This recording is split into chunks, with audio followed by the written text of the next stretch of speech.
Hello friends, welcome to Learn Services. This is Ram Soni. आज हम discuss कर रहे हैं रीजनल कॉम्प्रिहेंसिव इकोनॉमिक पार्टनरशिप के बारे में। आरसीईपी की बात करें तो इसमें देखा जाए तो चाइना तो है ही, इसके अलावा मेनली आसियान कंट्रीज आती हैं और जापान है, साउथ कोरिया है, ऑस्ट्रेलिया, ये सारी कंट्रीज मिलकर रीजनल कॉम्प्रिहेंसिव इकोनॉमिक पार्टनरशिप बनाती हैं। नाउ यहां पे देखा तो भारत ने इसे क्यों छोड़ दिया, इसके बारे में डिस्कस करेंगे, लेकिन एज ऑफ नाउ ये चर्चा में क्यों है, आइए इसके बारे में डिस्कस करते हैं। देखिए, एज ऑफ नाउ यदि हम लोकेशन की बात करें कि रीजनल कॉम्प्रिहेंसिव इकोनॉमिक पार्टनरशिप की बात करें तो ये चाइना तो है ही है, आप इसको जानते हैं। और इसके अलावा यहाँ पर ये सारी की सारी जो हैं ये डार्क कलर में आसियान कंट्रीज हैं, नीचे ऑस्ट्रेलिया है, न्यूजीलैंड है, इधर देखा जाए तो जापान है, इसके यहाँ पे देखें तो ये साउथ कोरिया का लोकेशन है। तो ये सारी कंट्रीज मिलकर finally regional comprehensive economic partnership बनाती हैं। आपको पता चाहिए ग्लोबल जीडीपी में इन सभी कंट्रीज का जो शेयर है ग्लोबल जीडीपी में तकरीबन 28% शेयर है, जो अपने आप में एक बहुत बड़ा शेयर बनाता है। ग्लोबल ट्रेड की बात करें तो 28% शेयर है। और देखा तो ग्लोबल पॉपुलेशन में यदि हम बात करें रीजनल कॉम्प्रिहेंसिव इकोनॉमिक पार्टनरशिप में, चाइना, जापान, साउथ कोरिया या आसियान कंट्रीज हैं, ऑस्ट्रेलिया, न्यूजीलैंड, इन सब में मिलाकर यदि हम बात करें दुनिया की आबादी का 30% यहाँ पे निवास करता है। आसियान में कौन कौन सी कंट्री है ये आपको पता होना चाहिए। कुल मिला के 10 कंट्रीज हैं। आपको बताना है कमेंट करके कि आसियान का हेडक्वार्टर कहां पे है। आसियान कंट्रीज में ब्रुनेई है, कंबोडिया है, इंडोनेशिया है, लाओ है, मलेशिया है, म्यांमार है, Philippines, Singapore, Thailand, Vietnam countries हैं। आसियान +3 की बात करें तो यहाँ पे चाइना, जापान और साउथ कोरिया है। आसियान +5 की बात करें तो इसमें ऑस्ट्रेलिया और न्यूजीलैंड है। तो ये सारी कंट्रीज मिलकर finally regional comprehensive economic partnership sign किए हैं। नाउ साउथ कोरिया ने यहां पर एक रिग्रेट किया है कि भारत का अब्सेंस यहां पर है, भारत ने इसमें ज्वाइन नहीं किया है। नाउ यहां पे भारत ने ज्वाइन तो किया था लेकिन बाद में भारत ने बेसिकली इसको छोड़ दिया था।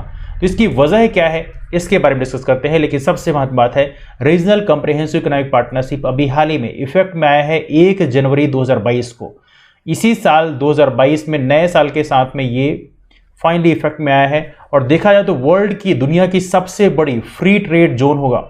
इसमें देखा जाए तो इसमें ऑलमोस्ट बहुत सारे जो प्रोडक्ट होते हैं, देखिए जब भी कोई प्रोडक्ट हमारे देश में आता है तो आमतौर पर उसमें कुछ न कुछ कस्टम टैक्स जरूर लगता है। लेकिन यहाँ पर जैसे ही रीजनल कॉम्प्रिहेंसिव इकोनॉमिक पार्टनरशिप में ज्वाइन करते हैं तो यहाँ पे बहुत कम टैरिफ लगाया जाता है, बहुत कम टैक्स फॉरेन गुड्स में लगाया जाता है, फॉरेन सर्विसेज में लगाया जाता है।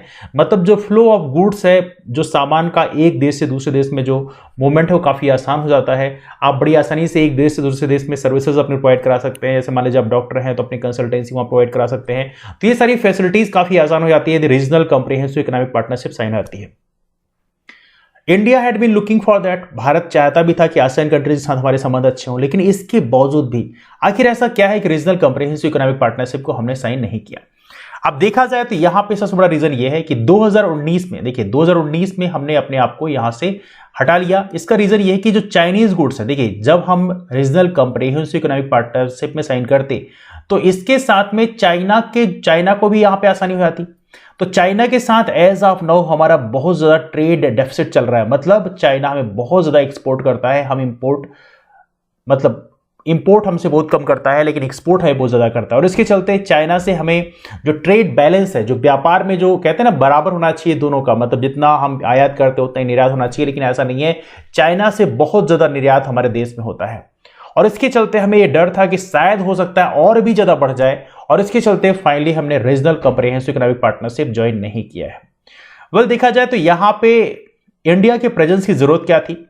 देखिए पहली बात तो यह है कि यहां पे सबसे महत्वपूर्ण बात यह है कि ग्लोबल इनस्टेबिलिटी की यदि हम बात करें, एज ऑफ नाउ चाइना का रोल दुनिया के अलग अलग कंट्रीज में बढ़ता जा रहा है, ये आप जानते ही हैं।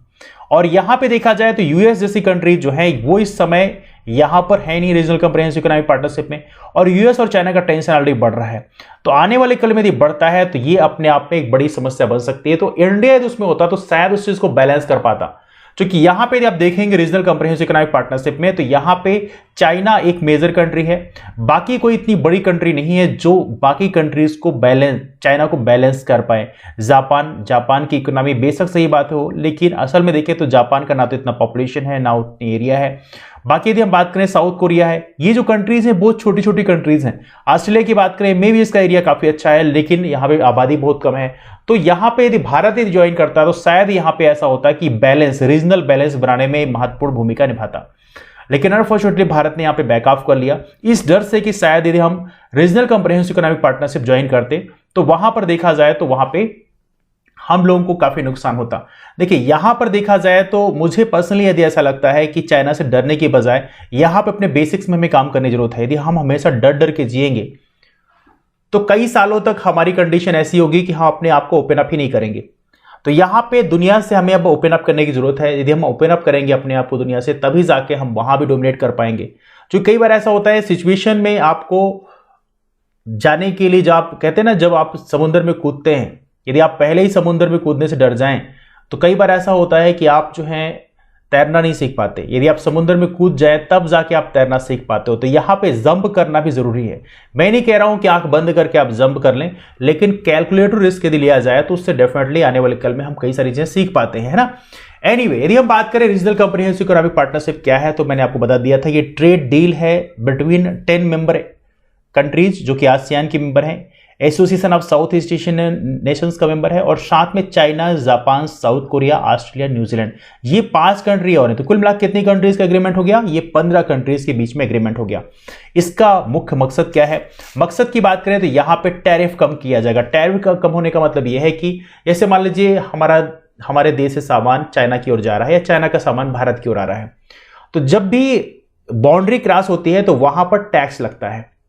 तो यहां पे पर्पस क्या है कि हम इसको टैरिफ को कम से कम कर देंगे, मतलब टैक्स जो है कस्टम टैक्स जिसे बोलते हैं उसको कम से कम कर देंगे, सीमा शुल्क को कम से कम कर देंगे। और इसके अलावा ट्रेड को हम सर्विसेज में हैं या बाकी इन्वेस्टमेंट को, इसके लिए हम ओपन अप कर देंगे, मतलब यहां पे हम बहुत ज्यादा बंदी से नहीं लगाएंगे। इसके अलावा बहुत बाकी और भी चीजें हैं। कंपनीज को यहां पर देखा जाए तो अपने प्रोडक्ट को एक्सपोर्ट करने में आसानी हो जाएगी, किसी भी तरह से इंटरफेयर नहीं किया जाएगा, है ना। और इसके अलावा देखें तो यहां पे इंटेलेक्चुअल प्रॉपर्टी की बात करें तो इसमें भी काम किया जाएगा, है ना। तो ये सारी चीजें जो हैं इसमें हम काम करेंगे मिलके, साथ में मिलकर काम करेंगे, जिससे कि हम एक आपस में कोलैबोरेशन भी कर पाए। Regional comprehensive economic partnership join करने का जरूरत क्या थी, सिग्निफिकेंस क्या है, इसकी बात करें तो रीजनल कॉम्प्रिहेंसिव इकोनॉमिक पार्टनरशिप एक कह सकते हैं बड़ा ग्रुपिंग होगा, क्योंकि यहां पे ग्लोबल जीडीपी का लगभग 30% यहां पर होगा। तो एक प्रकार से कह सकते हैं कि इस एरिया में यदि हमें कंट्रीब्यूट करने का मौका मिले तो शायद हम ज्यादा बेहतर कर पाए। यदि हम बात करें कितना वर्थ होगा तो $26.2 ट्रिलियन, इतने ज्यादा का ट्रेड होने की पॉसिबिलिटी है, जो कि अपने आप में एक बड़ा वैल्यू है। और इसके लिए देखें वर्ल्ड पॉपुलेशन की बात करें, लगभग 1/3 आबादी इसी रीजन में रहती है। तो कुल मिला के सारी चीजें हमारे लिए बेहतर थी। बस हाँ, हमें डर यह था कि चाइना का यहां पे जो ट्रेड बैलेंस उसको हम बैलेंस नहीं कर पाते। तो मुझे लगता है वक्त की जरूरत है कि इस समय हमें अपने बेसिक में काम करने की जरूरत है, and we need to open up with China as well. जैसे हम दुनिया वालों कहते हैं ना कि हमें जो है हम तभी कुछ बड़ा कर पाते हैं जब एक कहते हैं कंफर्ट जोन से हम बाहर निकलते हैं। तो we need to get out from the comfort zone, then only we will be able to challenge the big countries like China, है ना।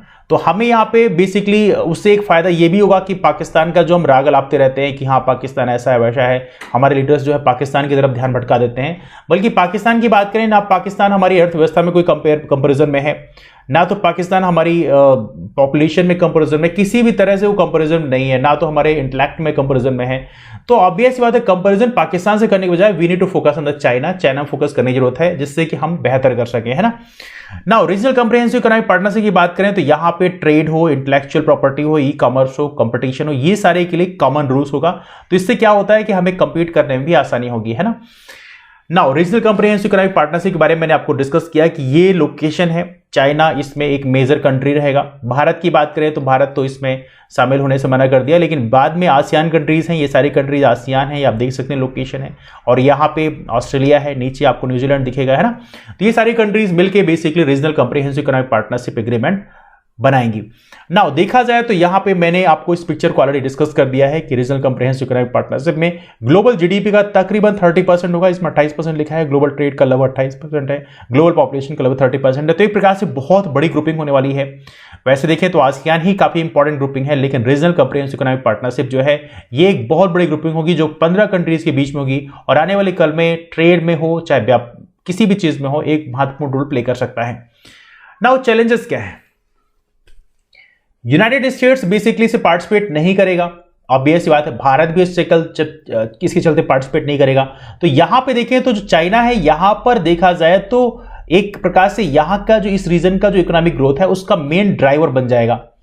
और चाइना जैसी कंट्री यदि कहीं डोमिनेट करें तो मतलब वो समझिए उस रीजन के लिए अच्छा नहीं है, बिकॉज जहां जहां चाइना ने इस समय इन्वेस्टमेंट किया है वहां की अर्थव्यवस्था में काफी निगेटिव इंपैक्ट हमें देखने के लिए मिला है।